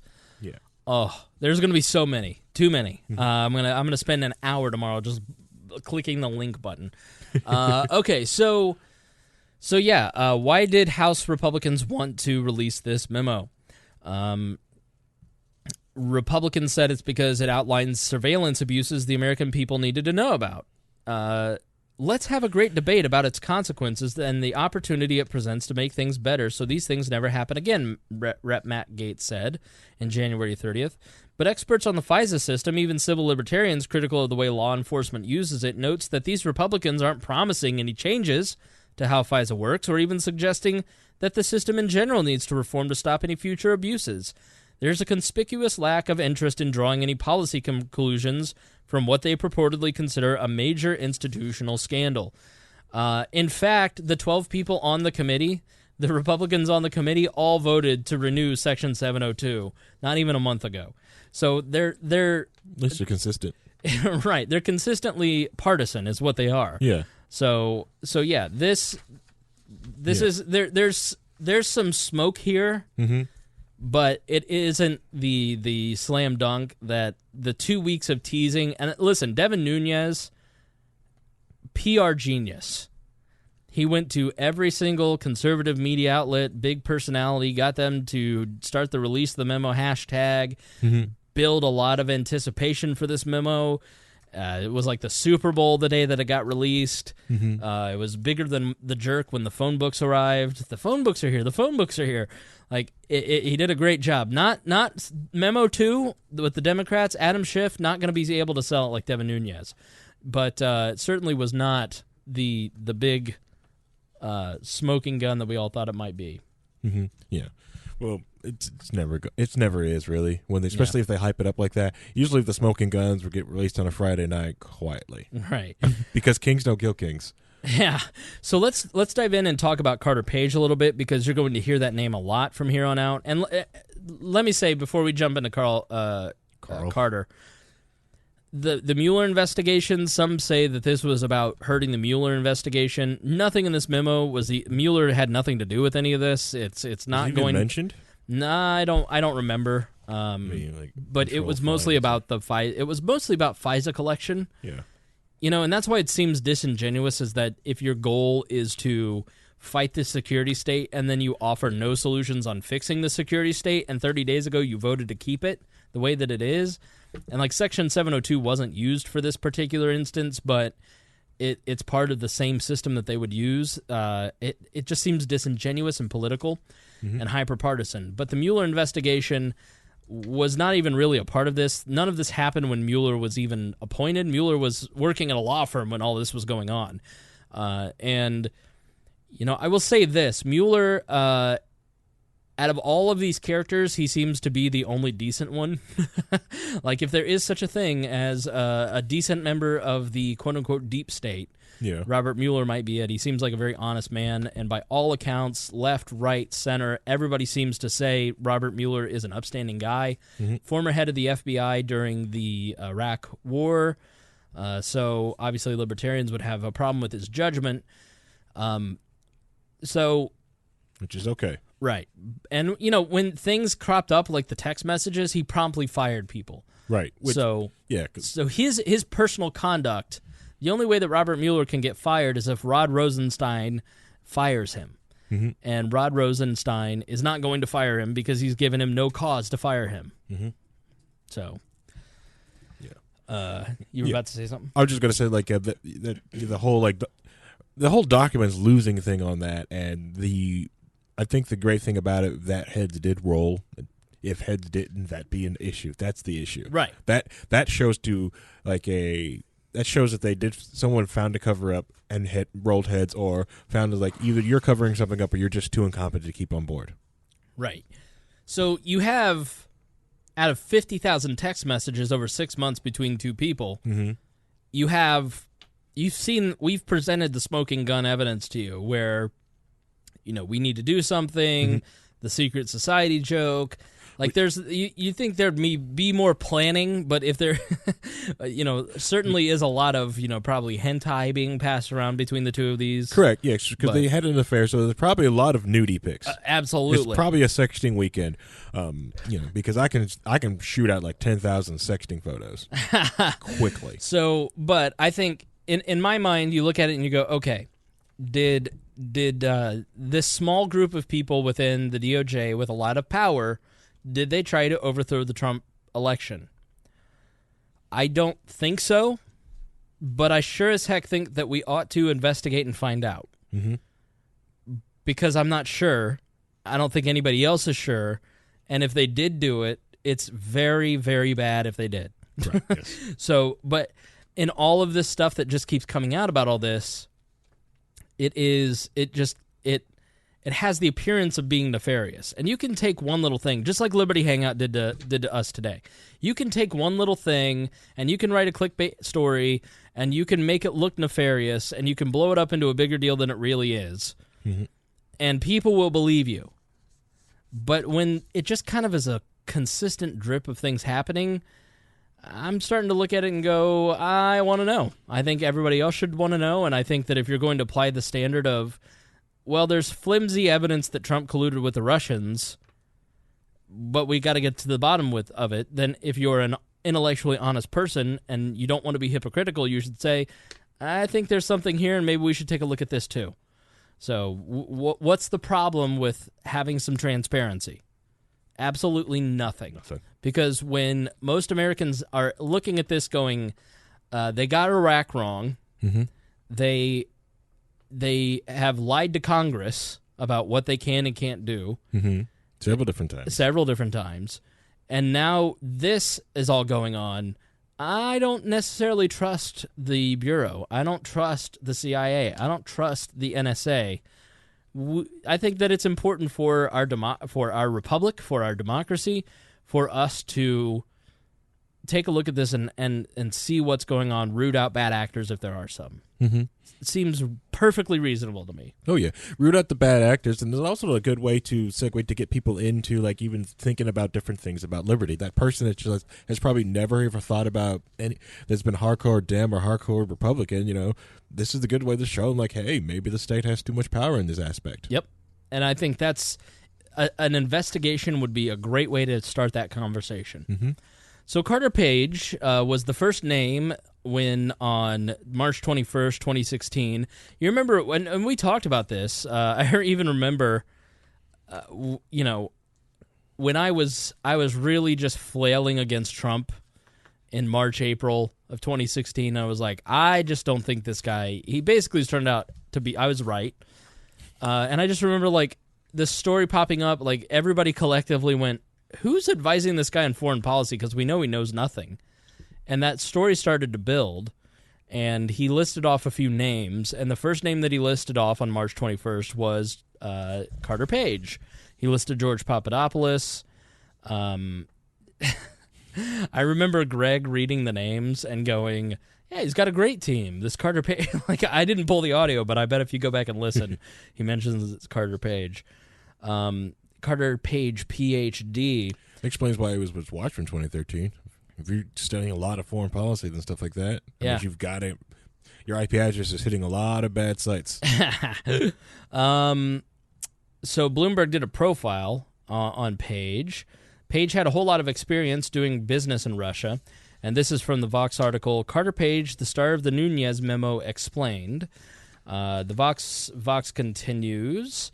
He had far more positive views of Putin's regime than most Americans, and he wasn't a fan of the U.S. sanction on Russia. After growing up in New York and spending a few years in the Navy in the 90s, Page completed a few graduate degrees in international relations and business. Then for most of the 2000s, he worked at the investment banking firm Merrill Lynch, focusing on Russia and Eastern Europe. His work led him to move to Moscow from 2004 to 2007, and it entailed advising Gazprom, the majority Russian state-owned oil firm, on deals. Gee, where have we heard Gazprom? Gazprom. Rosatom. I'm just going to get here on Hillary Clinton. Hillary Clinton WikiLeaks real quick. I just, no reason. Soon afterward, he moved back to the U.S., left Merrill, and went into business for himself, advising investors on Russia-related projects. Through all this, Page didn't have a particularly high public profile until out of nowhere, Trump dropped his name. Miter quoted excuse me. Sorry, guys. Miter quoted a former Merrill executive who worked with Page in Russia, professing shock at his high-profile new gig. I could not imagine Carter as an advisor on foreign policy, the former executive Sergei Alashenko said. It's really surprising. I think anybody associated with Donald Trump at any point has been surprising. So why was this rando on Trump's foreign policy team, they ask? If we think hard enough, we can remember a time before Trump was president and the undisputed commander of the GOP. Back then, he was a disreputable outsider whose campaign faced fierce opposition from the party. And his aides decided that as the part of the task entailed putting together something they called a former policy team. That fell to Sam Clovis, who was a conservative talk radio show host and an evangelical activist from Iowa. So Clovis reached out to Ed Cox, the New York chair, in late 2015, asked to be put in touch. And they claim the main reason they took Page was that they were talking to anyone with a pulse, as a campaign official put it in the Washington Post last year. Indeed, his task was surely complicated by the few in respectable GOP foreign policy circles were willing to talk to Trump at that point. And it's true. Remember back in early 2016, he didn't have the nomination. Everybody was hoping he wouldn't get the nomination. He was even more hated than he is now. Now Republicans are going, he's not so bad. That tax cut, I got an extra $60 in my paycheck, so I like it. So what did he actually do? To hear some in Trump's orbit say, nothing. So Mr. Page is not an advisor and has made no contribution to the campaign, Jason Miller said in 2016. He's never been part of the campaign, period. Alrighty. However, emails and documents made public in connection with his testimony say he was in regular contact with several campaign foreign policy advisors in the summer of 2016. J.D. Gordon and Waleed Faries. Waleed Faries is probably a name you've heard. He's constantly on conservative talk show host, radio show host programs talking about Islam and Israel and Russia and Syria. So it's kind of like the Papadopoulos thing. Like he basically, they found somebody who had a PhD next to his name and had some credentials. They put him on the team. They had some cursory conversations with him, but they were so disorganized that he had no significant contribution. It seems like 4 people at any given time had any contribution to that stupid campaign. I don't know how Donald Trump won. Like the more that you like, he broke every rule on any of this. So I don't know. Well, like because some of the other campaigns, one didn't have the early money because, right. To be honest, like when Bush first got in, Bush sucked up a lot of fundraising cash, and when he dropped out, he took a lot of cash with him. Right. And I'm not going to sit here and rehash that. 2016. So in July 19, 2016, Steele filed a report for what became known as his dossier, and it focused on Carter Page's Russia trip. That Page had met with Igor Sechin, the CEO of Rosensoft, the majority Russian government-owned oil company, and discussed lifting U.S. sanctions. That Page also met with Igor Daikin, Russian intelligence official, and discussed Russian compromat on Clinton and Trump. Steele also said in his dossier that when Page allegedly met with Sechin, the oil executive had offered Page and Trump's associates the brokerage of up to 19% privatized stake in Rosensoft in return for lifting sanctions, and that Page expressed interest and confirmed that Trump would lift sanctions if he won. So nobody has confirmed any of that stuff in the Steele dossier, but that was what was in that 2016 trip to Russia section, and that allegedly is what was put into the FISA memo to get him spied on. We don't know for sure because we don't have the magical powers to read classified information, Harry. No. But sometimes they're sprinkled by the WikiLeaks fairy and then give us things. Yeah. So why did they look into him way back in 2013? The Bureau was looking into a suspected Russian spy ring and learned that one of their suspects, Victor Podonobody, sounds a real name. Podobnyy. So I just said Podonobody. If you're looking for a Russian spy, Victor Podonobody, greatest fake name in all of Russian history, had met with Page in hopes of finding a potential recruit. In fact, Podonobody was caught on wiretap discussing Page. He writes to me in Russian to practice the language. He flies to Moscow more often than I do. He got hooked on Gazprom, thinking that if they have a project, he could rise up. Maybe he can, I don't know, but it's obvious that he wants to learn. He wants to earn lots of money. I will feed him empty promises. You will promise a favor for favor. You get the documents from him and will tell him to go fuck himself. Nobody said one more thing about Page. I think he is an idiot. So that is why they started spying on Carter Page. So There was another thing that Christopher Steele basically wrote that he basically hates Donald Trump. So enough of this. Had enough of that. You know what? I'm gonna. We're getting close on time. I don't want to do another 5-hour episode, and I want to give gerrymandering and the Supreme Court case its due. So we'll probably do that Thursday. The court case that is before the Supreme Court is really interesting, and really could have a great benefit to American politics. So I think I'm just going to keep that for Thursday. So okay. I know that I promised that in the beginning of the show, but you will get it. It will just be on Thursday or Friday, whichever you get. So in the meantime, Lady Doritos. Oh, no. Do you want to do Lady Doritos, or do you want to do Facebook arguments? Let's do Lady Doritos, because Facebook arguments seem more of a low-key wall thing. Lady Doritos is too lowbrow now for the basement. for your little show. All right, so Facebook arguments it is. So I saw this article on Inc.com, and it's you should never ever argue with anyone on Facebook according to science. So now, you will now see why this would have been the best second story of the night, but I did not do that. And listen, we're all part of that.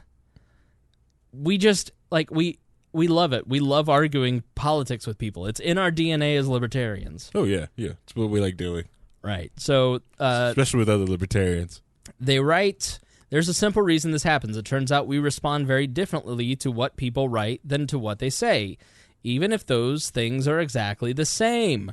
That's the result of a fascinating new experiment by UC Berkeley and University of Chicago researchers. In the study, 300 subjects read, watched video of, or listened to arguments about such hot-button topics as war, abortion, and country or rap music. Afterwards, they were interviewed about their reactions to the opinions.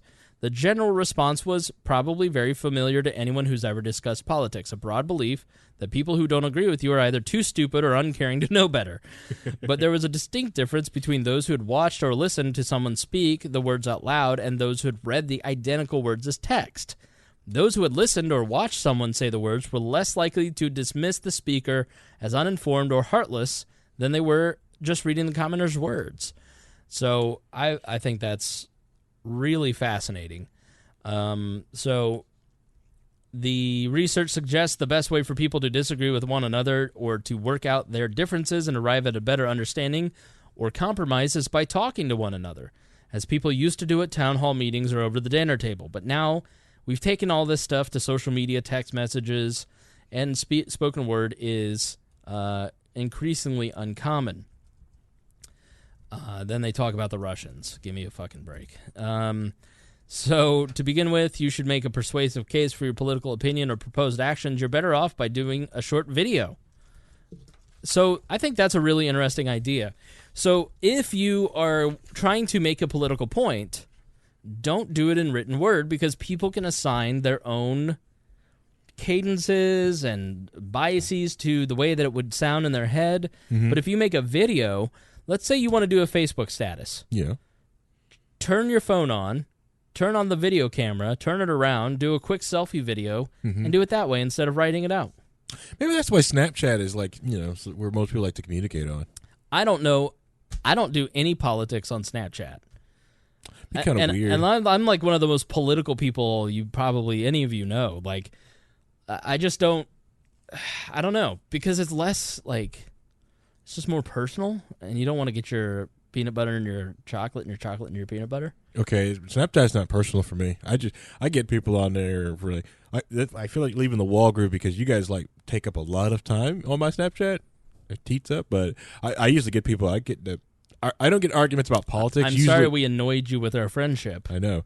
I usually get get arguments with people about rotary engines, car. Yeah, usually car guys. We usually just argue back and forth about stupid car things. Like, dang this car. Like, I was complaining about my Subaru the other day, and all the Subaru people in the group just started you're an idiot. So, screw you guys. I was very worried about my bun. That's my Subaru's got. Are you speaking English? My Subaru's got a bun sticker on the front of it, like a bun coffee maker sticker on it. So I call it Bun. It's a big rabbit. As Stone says, another thing is wasting time arguing with a loser on Facebook. You lose self-esteem. Yeah. He's right. Yeah.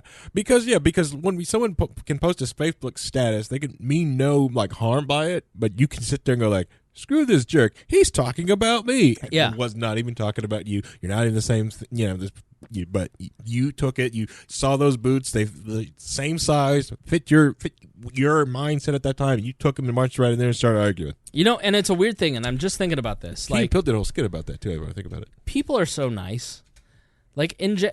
People are nice. Like if you have personal interactions with people, listen, it's 66 degrees in here. You'll live. We're almost done. Harry is the most demanding co-host. Like, he's the biggest. Like, you think, oh, it's low-key wall. He must be low-key. No, he has his own chair. He complains about the heat every week. There's another suggestion. You should do this. You should do this. No, Harry, this is perfection. We've got perfection going on in the studio right now. Perfect temperature, perfect cats, perfect co-hosts. Just live with it, buddy. So people, like, you go out in the world and you interact with people, and they're like, hey, what's up? How are you? Nice to see you, man. Mm-hmm. Good. You go in. Thanks. I want to buy a Butterfinger. All right. How are you? You go to a store. Can I help you with anything? No. How are you today? I'm great. How are you? Like, that seems to be I'm in the Midwest. I'm in Indianapolis, so, like, everybody here's really nice. Mm-hmm. But when I read stuff online, I read it defensively. Like, I read it like, oh, how am I today? How am I today? Like, and I know that's part of my personality, but maybe it's not just me. Like, I'm the least defensive person when I'm in a group of people. Like, we're just joking and getting along and everything's chill. Mm-hmm. Like, I'm never on the defensive at work. I'm never on the defensive when I'm with my friends, but we get online. It's like, oh, that's what you think? Like, I turn into, like, a jealous girlfriend. Yep. I'm sitting there reading Boss Hugs, Facebook statics. Talking about Belichick, not Liberty. Right. Sports? How dare you? Yeah, there's just something about it where you just read everything defensively. And, like, if you make a status and then people start talking on that status, you're like, oh, really? And they're like, dude, chill out. Mm-hmm. It was a joke. Yeah. Yeah. So everybody's sarcastic online. Yeah, and that's why the one cool thing about the Wall chat group is that it's like, even if you try to read that something, you're like, hey man, I'm sorry. They're like, whoa, I know you kind of meant this way. It's kind of nice. Yeah. But like, yeah, that weird thing about Indiana, like some people joke about Indiana not being like that defensive on the phone, or like I've had a 30-minute conversation with the wrong phone number before. Right. Sure, like, how are you today? It makes me want to that's when I keep my landline plugged in just because of those wrong phone numbers. We're like Southern Canadians. Yeah. Nobody has my landline phone number. I've never given it out. No one has it, but it rings all the time from wrong phone numbers. I pick it up and just talk to people. It's fun. It's awesome. Oh, Harry. Get a landline and talk to people. It's fun. It's always old boomers. Well, who else uses the phone? So the host of NYC's podcast, Note to Self, Manoush Zamordi, she wrote this book called Bored and Brilliant, How Spacing Out Can Unlock Your Most Productive and Creative Self. And I'm about a quarter of the way through this. I'm really enjoying it and really inspired to, like, get off my phone and less screen time. And so if you're looking for a book that you want to kind of learn about how the phone changes your brain and how you interact with the world, Bored and Brilliant. Really good book so far. Yeah. And like I remember seeing your poll about that, and I said, yes, it does affect you. Like not only the smartphone, but just saying electronics. Like, I love taking like electronic-free sabbaticals, doing something analog. Yeah. The podcast tech thing talks about like do something analog once in a while. Mm-hmm. Sovereign Techie, we talked about do an analog vacation. I love doing that. I don't do that much in the wintertime because it's cold. It's hard to go outside. But during the summertime, I'll spend hours of half my Sunday out at Fort Bend and just walk around the trails and just do nothing but just stay away off. I don't have off my phone. I don't have an internet connection, and just be in the world. Yeah. And it's like, I used to think people were kind of stupid sitting out by like a pool, just sitting there reading. But after sitting down, just doing nothing, just reading like a regular paperback book, I was like, this is the best thing in the world. Yeah, so let me pull that poll up. And I do that in the summertime when the pool's open at the apartment complex. I'll go up there and I'll just enjoy reading a book. And, I'll leave my phone at home. Maybe I'll take the Kindle, but like the Paperwhite is not like, I don't consider the Kindle Paperwhite a device. But they basically say in this book that yes, that is a device, and that your comprehension on actual paper versus a Kindle Paperwhite is much better on an actual book. Yes, which I was fascinated by. It is. All my computer certification books are actual books. All right, so I got them all digital, but like I've every test I've ever passed, first try, I've gotten a real book in my hand. So 5:30 yesterday, February 5th, I created a poll on the We Are Libertarians Facebook page, 615 votes so far. And I asked, since getting a smartphone, has your ability to read significantly diminished? Please clarify in the comments. Speed, and so what I mean by read, so answer this in your car, and you can go vote in the poll if you want, or comment, but answer this in your car. Since you got a smartphone, has your ability to read changed? And by that I mean the speed with which you read, the comprehension, the volume of things that you read, higher levels of distraction, and is your free time spent reading? Like, I have noticed, and we talked about this a couple years ago on the show for the first time, when I really started to notice, like, I have trouble reading a book now. Like, I was a kid who would read a book a book a day in the summertime sometimes. Mm-hmm. And I've always been a fast reader, but now I have made a point to read more. I'm reading more now in this year than I have ever before, because since starting to do 2 shows a week, I've got to be even more prepared, and I've got to read more books. Mm-hmm. But it's still a struggle, because within 2 minutes your brain starts going, wonder if I got a notification, I want some of that serotonin, I want a dopamine hit. Like, you want that validation of that notification, and there's anxiety around not being aware of what's happening on your phone, because these little devices are just dopamine. It's like the rat that pushes the button for the food. Mm-hmm. And that's what the book talks about, the Bored and Brilliant book. Just your brain is like you're a rat in a cage hitting a button. And I've really noticed that the speed of my reading, the comprehension level, reading the same page 5 times and still not understanding what I'm reading, the amount of things that I can read, the reading grade level, like I could read academic texts and get it. Now I struggle to do that. Like, and I just don't think I'm alone. 25% say that yes, they've experienced what I've experienced, and 75% say no out of 615 votes, which surprised me that it's, 25-75. I figured it'd be more 50-50, or 75 yes and 25% no. So maybe it is just me, but I don't know. How many of those people are honest about themselves or actually noticed? But that's a very good point. I'm sure there's a lot of people listening right now going, hey, I noticed the same thing. And I think there's going to be more of that trend where everybody goes, I got to do something about this. This thing is killing me. Mm-hmm. And a story in the book, this guy had like severe ADD after getting a smartphone. Well, it turns out he'd always been ADD. It just, the phone exacerbated all of his symptoms, and maybe that's what's happening to me. Yeah. Like, the one thing, like, I will give you this, because like some people who like struggle with dyslexia, I know that a lot of the dyslexic fonts on your those help people like read and comprehend books better and faster. I could see that, but yeah, the whole aspect, that don't mean, because you'll start reading, go through a page and go like, wait a minute, did I get a Facebook notification? Or you'll get one and you'll hear it go bing, and you hear it and you go like, what the heck is going on? Da da da da da. Or just the treadmill of it all, of of life, because you want to sit down and read your book, but you know that I just sent this proposal in and someone's going to send me an email back, and I need to be able to respond to that email. But I don't have anything else to do, so I won't want to read a book. I've turned all notifications off on my phone. I have no notifications for anything except text messages, phone calls, and the New York Times, so I can get a breaking news alert because of this. Like, if I didn't work for We Are Libertarians, like, I wouldn't have that on. I don't have it on for Facebook Messenger. I do have it on for Snapchat, because otherwise I'd never check it. But I found that turning off all my notifications helps. The setting it in another room for a long period of time really helps. And you just kind of, when it's out of sight, you eventually lose focus on it.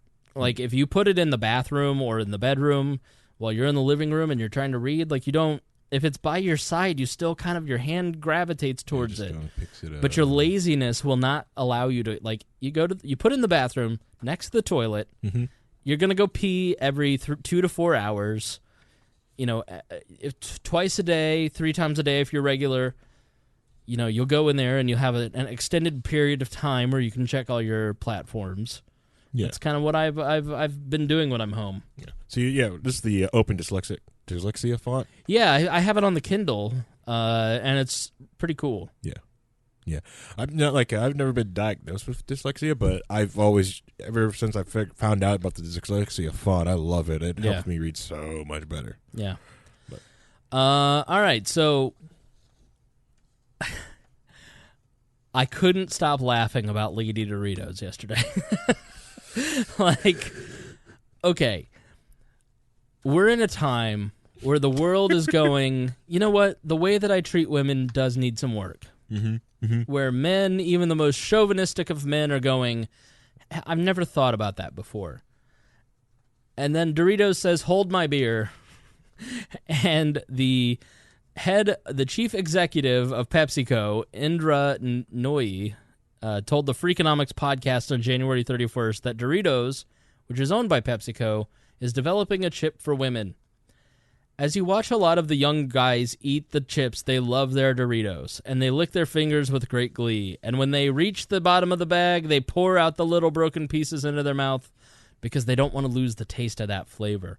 Women would love to do the same, but they don't. They don't like to crunch too loudly in public, she said. The company's future chip for women will be low crunch, the full taste profile, but not have so much of the flavor stick on the fingers. And how can you put it in a purse? Because women love to carry a snack in their purse. I don't think I've ever heard anything more tone-deaf than this. I mean, she's kind of right. One of the reasons I hate Doritos is that it sticks on your fingers. Not the MSG? Well, that, and it makes me feel like garbage after having the carbs. Like, we did this thing where the Pringles, you basically take all the Pringles flavors. Yeah. And you can make different concoctions based on it. I personally like pickle and the chili lime and the honey mustard. And you put 3 of those together and you eat it. It's great. I've been doing that for 2 days. I've had 400 Pringles, and I get sick every time I eat potato chips. That's rookie level stuff. Okay, right. I can see that you don't around people who smoke a lot of weed. What you need to get is some Frito corn chips. I don't. I work at a radio station. I'm around nothing but people who smoke weed. I doubt that. They drug test us to make sure we're positive. Muffins just poked her head right into the video. It looks like Mystery Science Theater 3000. Like, it's just nothing but, if you honestly go to the YouTube video to like an hour 45 and look at the muffins. That's hilarious. She's looking at the, oh god. It's a kaiju attack. No. So funny. I'm not a fan of. I like Doritos, but they make me sick.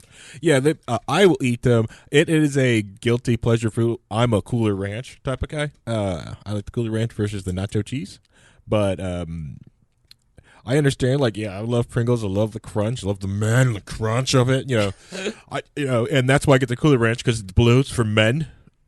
Right, and it sticks on your fingers. Yeah, but I'm much like the blue over the nacho. Yeah, the nacho. Yeah, the blue manly ones. And but I'm telling you, what you need to do is get some Frito corn chips, right? And then you want to get some rainbow sherbet ice cream. Hate Fritos. Oh, get some rainbow sherbet ice cream and dip that, or the chili cheese Fritos, and then put and do a walking taco with it. Nope. Listen, anything corn based in chip form. I don't like corn products. How are you allowed in Indiana? Let me call. Yeah, I've got a corn tortillas are garbage. Let me call Hokum, get you deported. Corn tortillas taste like sawdust held together with taint butter. Okay, yeah, I'll give you that. Flour tortillas all the way. But Fritos are gross. Fritos are not gross. Okay, how are you allowed in Indiana? I don't like soy either. We only have soybeans and corn. Let me say, hey, if you live in Indiana, you need to contact Jean Leising's office. She's the only thing standing between Indiana and industrial hemp. And she needs to hear from you that we want industrialized hemp. We can get 3 cash crops in Indiana and grow something that I'll eat. Because maybe I'll start eating hemp instead of corn or soy. He's starting nothing but hemp. Nothing but hemp. I listen, if you listen to the potheads, hemp cures everything. Everything. Like if you have pimple, my pimple will go away if I just take CBD. Magic drug. But yeah, the Lady Doritos thing. So like, but the thing is, like, there's a lot of gendered things that shouldn't be gendered, and there's some things that are just gendered because of the one gender or sex just wants something else with their product. Right. Especially like the whole argument, like, what's the biggest difference between a man's razor and a women's razor? The gigantic, like, lotioning strips on it. And the simple fact that, you'd get more beards if men didn't, if razors weren't as cheap. Or when it comes down to it, men can shave with a safety razor. That's a single blade. They can get it for 99 cents. Right. There's not many women that's going to sit there and, like, shave their legs or areas with a safety razor. And, and I've been trying to move off using shaving cream and just using oil, but that freaking hurts. Yeah, I haven't shaved. I trim, but I got the beard now. I shaved 2 weeks ago. And honestly, ladies, none of you guys can look, but ladies, go to my Instagram, at cspangle, CSPANGLE. You can see me with my new haircut. It is the best haircut I've ever had in my life. I look good. It's photoshopped. It's totally shopped. It's not shopped. So shopped. All right. What in the world? Muffins is the shy cat, and so when people are here, she hides in the other room. But she's all over the table today. She's in love with Harry. Do you have a jungle fever? I was talking to Harry. Anyways, but yeah, Lady Doritos. All right, so yeah, I've seen this everywhere. Back to the important It was things. huge, and it was funny to watch people comment about it, talk about it, how sexist it was, and and then like you could watch some like the commentary people, because some people really wanted to see what they were going to make because this is funny, or wanted to try it anyways. Right. Because usually when the chip company goes out and tries to make a different chip or anything, they can make some, like the Lay's, choose your own flavor, pick your own flavors and stuff like that thing. So people are just wondering what the heck this is going to be, and also like a crunchless chip, this is going to be disgusting, or because that's half the impact. But then there's part of me that was like, hey, could they make a healthy chip? Like this thing's instead of being made of corn, it's going to be out of cauliflower or something. Right. And if they make it something like that can fit a woman's purse, that means it's going to fit in the back of my backpack. Then, and if it doesn't give like the flavor stuff on my keyboard and low crunch, dude, I can play this one game and I get crap all over my keyboard. That's another reason why I use cheap Dell keyboards, because like a keyboard gets disgusting. I like to throw it away. Dell keyboards are the best. Right. You can beat on them and they're super cheap. Yeah. And and the Dell monitors, have you ever used it like a Dell? No. The Dell business monitors, you can sit there, they easily got this thing so you can just kick it up so you can go portrait to landscape mode very easily. But so like the idea of a potato chip that's low crunch, so you're not getting crunch on the mic or getting like the floaty crap all over your keyboard and your mouse. This sounded like a good idea, if they would just drop the gendered term on it. So here's what actually they meant. What? That wasn't real? Yeah, like everything else in society, social media ruined the truth. I want my Dundee movie. You can go. I'm sorry. All right. So here's what PepsiCo said today. This is on adage.com. The reporting on the specific Doritos product for female consumers is inaccurate. We already have Doritos for women. They're called Doritos, and they're enjoyed by millions of people every day. At the same time, we know needs and preferences continue to evolve, and we're always looking for new ways to engage and delight our consumers. All right. What's wrong with Lady Doritos? Let me be a male chauvinistic pig here. The misogyny's coming out. No. Distinction is not inequality. And there is a distinct difference between men and women in a lot of ways. Mm-hmm.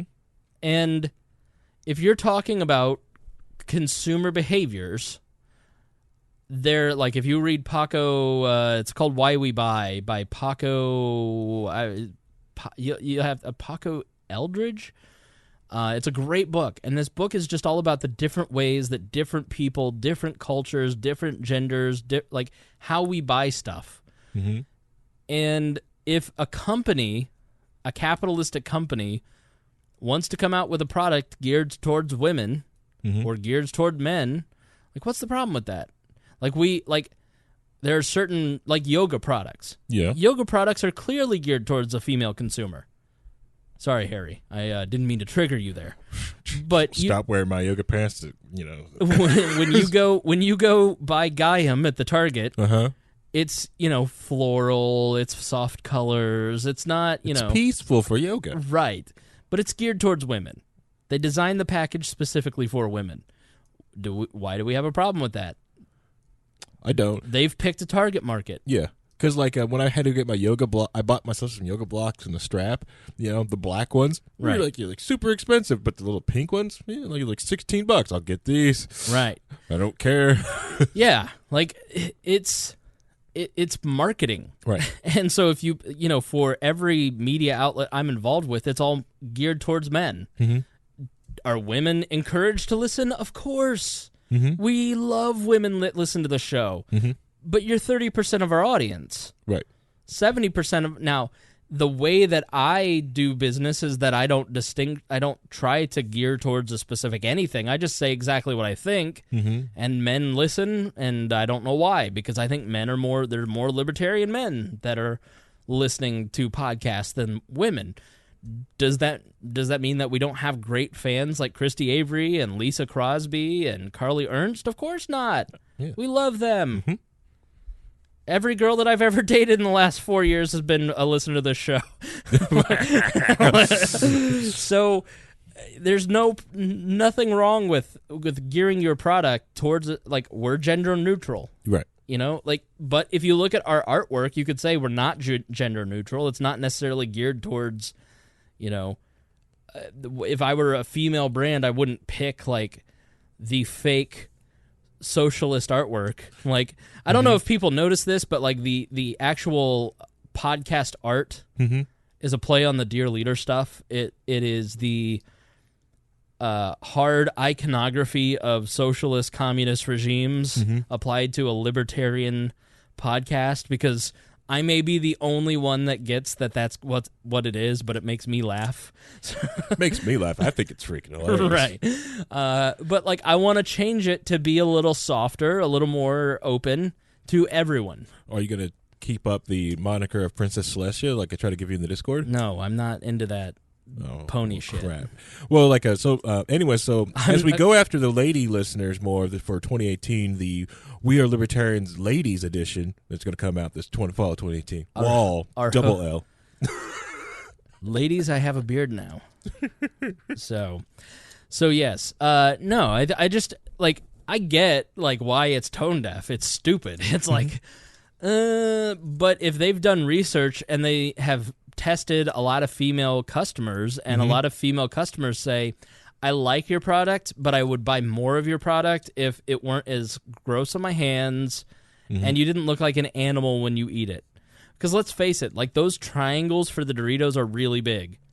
And if you're when you're trying to stuff them in your mouth and you're trying to open your mouth wide, I look crazy when I eat Doritos. That's nice. I like Doritos because they're triangle shaped and they look like mini rotaries, but guys are more willing to be gross. We're just grosser. And so women, so I look at it and I go, what is really at the end of the day wrong with this? Smaller chips, less crunch, less dust. We sell 10% more Doritos. Great. Yeah. I understand what they're saying. I really wish they did take that and made it more less to gender, because I said online gamers would love this thing, especially even the console peasants with their controllers are outrageously expensive for some reason. I think they would love to have a nice set, because we've got your headset on there, so the mic's right here and you're crunch, crunch, crunch, crunch, crunch, crunch. Right. It's freaking annoying. So I think that's why I said I love the idea of it. When I'd go to the store and pick up a bag that said Ladies Doritos, yes, I don't care. Yeah, me neither. Yeah, okay. I probably like the Lady Doritos better. Yeah. But that's why you shouldn't call them Lady Doritos. Right. That was just something the internet gave them, which is funny. Yeah, that's the other thing. Yeah, that's the other thing about it, that it was the internet kind of took the thing and sprawled us out of control. And again, because it starts with all the Carrie Bradshaws and Hunter S. Thompsons that make $20,000 while living in New York City, working part-time for clickbait mills that churn out our culture now. And so they all jumped on it instead of sitting there going, you know what, capitalism isn't a bad thing. Maybe this is a response to the market. Well, they wouldn't say that because they hate capitalism. Correct, yeah. So, all right, let's start wrapping up. Harry, final thoughts for this episode. Final thoughts. Just like this and all stories that I go through, make sure you do. If you worry about something or the title is too clickbaity or too one-sided, or you feel good, it's a good idea to sit on a story for less than for a little bit more than 12 hours and just let a story mule around before you sit there and go and share it. I think a lot of the tenets of We Are Libertarians talks about, like, be careful what you do share and look around for it. And it's the other thing with it, if you do, Reinhold and I talked about this after Low Key Wall last Wednesday, like, the good thing is, if you do have someone that does accidentally share something that's clickbaity, or that somebody does show like a negative advertisement or something, talk like that, give that person also, when you do go to talk to that person about it, give them space to also walk that back. Embarrassing or attacking somebody because they probably didn't know, too much in a hurry, because they just hit it real quick, or and the thing is, some people share stuff on their Facebook wall not for you. They share it for themselves so they can find it, so they can easily find something later. Right. Not necessarily like, this is what I totally believe. That's not why, and the reason why they share that, so be careful how you go after people. Give people the ability to walk something back and have that open discussion with them. I wish I would have recorded this whole 2-hour conversation I had with Rhino after Low Key Wall, which talking about the We Are Libertarians Discord channel, like we thought about just doing like an after show for Low Key Wall, just hanging out, but afterward. But I'm still trying to work that out with my wife. She barely likes me. Like, she kind of likes it doing me, but 2 days in a row last week got her a little upset. But at least this way she gets you out of the house. Yeah, on Tuesday I leave, right. and then instead of like, nope, this is where I'm at, I'm here, right here, and since it's like I take care of Gunther all day and study while I'm in the exact same spot I'm at, so also the good stuff, the easy stuff to take care of Gunther are right where my desk are. Right. All the toys, everything's right there, so everything's an easy reach. So I can understand her, like, her issues with it. So like a lot of people even got to see Gunther a little bit in the background, of the swing in that last episode, because Grandma bought her a new swing. Nice. Because she heard the other one broke. And I was getting ready to take it apart and fix it, and Grandma's just said, I bought you another one. So, I didn't have to go fix it. So, yeah, get people to walk it back. Please come over to the Wall Discord. We're also, tomorrow on Twitch, we're going to do Low Key Wall. I'm glad we didn't have to cover that lowbrow episode. That's way too low for the basement of Wall. What was it? The Lady Dorito thing. I'm glad we didn't have to cover that on Low Key Wall. I think tomorrow I may trying to look, because I missed an anniversary last January. I'm so busy about this, but I like to talk about the people, and I totally missed it. It's the anniversary of Aaron Swartz. I like to. If you don't know who Aaron Swartz is, turn it into Low Key Wall tomorrow, and I will talk your head full about Aaron Swartz. And if you don't know who Aaron Swartz is, you use a technology that he created to listen to this podcast. You use a lot of different things that he helped build and stuff like that. And his death and his entire story, his life, is very important. Yep. And you should cover the partner of his that just committed suicide as well. Yes. Quote unquote suicide. Yeah, he's suicided. Yeah. All right. So for my part, for my final thought, want to thank you guys for listening. Thank you, Brandon, Luke, Christy, Avery, Jason, Doolittle, and Craig DaCosta for being $100 a month Patreon subscribers. You are awesome, and you guys help make this go around. Everybody that donates on Patreon helps so much. Like, you have no idea how much that those Patreon donations help this program. I have been able to do so many cool things. I've got a couple cool things that I'm working on right now that I'm only able to do because I have the money to do it. So thank you so much for doing that. In addition to that, one of those things is that I'm going to go to LibertyCon, and I'm going to go to the National Libertarian Convention. Those two are pretty much locked up and almost ready to go. LibertyCon is the SFL event in Washington, D.C. Used to be International Students for Liberty Conference. So now it's called LibertyCon. It's the first weekend in March in Washington, D.C. They asked us to come out and be part of Radio Row, so we're going to go. And it should be great exposure for the podcast. If you are a listener, please check me out on Radio Row. Look me up. I'll try and set up maybe an event so we can all get together and meet. If you're a listener to the program, hit me up too beforehand. Send me an email at editor@wearelibertarians.com, a Facebook message to the Facebook page, a tweet, whatever. And let me know you're going to be there or at the Libertarian Convention, and then we can put together some sort of event where we all can get together and chat. So looking forward to seeing everybody and taking my very first trip as media for We Are Libertarians. Yep. So very exciting. And if you want to help offset the cost, because there is a lot of cost in the travel, the room, the materials, and all that good stuff,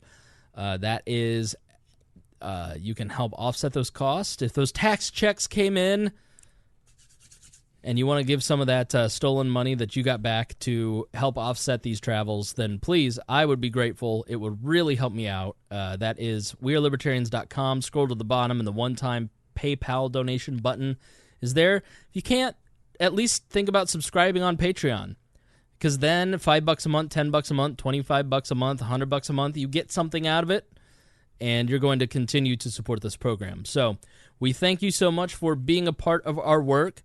If you don't subscribe, you're very dear to us. There are an average of over 7,000 people that listen in an episode. Within the first 12 hours of posting an episode, we have 2,000 downloads, which crazy. I know. I kept refreshing. I was like, this is a mistake. 2,000 downloads is what we were doing in early 2016. So it's 4 times that bigger now. It's just amazing. We keep growing a ton, and you guys are a big part of that. If you listen, if you're downloading, we thank you so much for downloading. Please keep sharing with friends. Tell people about the podcast. We don't have an advertising budget. We put it all into some other stuff. I will occasionally advertise on Facebook, but I don't see a lot of growth out of advertising. What I find the growth, it comes from adding on services a lot of times. So things like having We Are Libertarians Radio have a presence on TuneIn, for instance. Mm-hmm. That cost about $100 a month, and we help grow that way. So adding services, that's really better than advertising for us, so that's why we do it. So the best way to advertise is A, be searchable wherever people search, and B, have people tell their friends. And I love hearing stories about, I was talking to this person, and then they said, hey, did you hear this thing on We Are Libertarians? Really love that. So really affirms what we're doing here. So keep spreading the word. It's an election year. It's going to be super important that you spread the word, as people want to know what the heck is going on in just a reasonable way. And I think we provide that. So please, would appreciate your help. So Thursday we will talk about gerrymandering. Aaron Schwartz tomorrow on Low Key Wall. And until Friday, we will see you then. Until then, we haven't seen each other since this happened, but I said the new catchphrase in front of Galton Creighton. Ooh. And they go, what is that bullshit? Oh, wow. And they go, what happened to the old catchphrase? And I was like, I just didn't want to do it anymore. Mm-hmm. Because this is about as good as I can do. I can't get better. Like, no, you're going back to the... so, now I'm just going to start. It's nice when you have friends and they just make fun of you to your face and go, you sound ridiculous. So until next week, we'll see you then. Thank you for listening to the We Are Libertarians Network. Get our other shows at wearelibertarians.com.